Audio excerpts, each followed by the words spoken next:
আমি আগেই বলে দিচ্ছি, কোনো মেয়ে মাইন্ড করবেন না। বাস্তব কিছু কথা, একটা মেয়ে প্রেমে পড়লে তার বান্ধবীদের মন্তব্য কেমন হয়?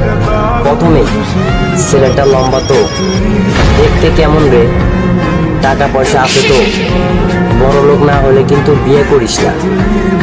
একটা ছেলে যখন প্রেমে পড়ে তার বন্ধুদের মন্তব্য কেমন হয়?